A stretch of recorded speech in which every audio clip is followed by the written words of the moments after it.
Age இப்போ 45 ஆச்சுங்க. நான் திருப்பூர்லேருந்து கனெக்டிங்காக இருக்குங்க. எனக்கு இந்த ஹெல்த் கம்யூனிட்டிக்குள்ள வரதுக்கு முன்னாடி பார்த்தீங்கன்னா 18 வருஷமா சிவியரா அல்சர் ப்ராப்ளம் இருந்ததுங்க.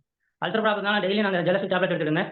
அது இல்லாம ஒரு சட்னியோ, தேங்காய் சட்னி இந்த மாதிரி ஒரு சாம்பார் சாதம் எது சாப்பிட்டாலுமே எதுக்கலிங்க. நெஞ்சு கட்டிக்கிட்டே இருக்கும் ஹோல் டே ஃபுல்லாவே. பார்த்தோன்னா அல்சர் ப்ராப்ளம் சைடுல அலையில எல்லா பக்கமும் வலி எடுத்துது. அது எப்படி சரி பண்றதுன்னு தெரியாம நான் ஒரு 3 மாசத்துலேருந்து ஒரு 6 மாசம் வரைக்கும் தயிர் சாப்பாடு, பால் சாப்பாடு இது எல்லாமே சாப்பிட்டு எதுவுமே எனக்கு கேட்கலைங்க. கொஞ்ச நாள் நல்லா இருக்கும். அதுக்கப்புறம் மறுபடியும் ரிப்பீட் ஆயிருங்க.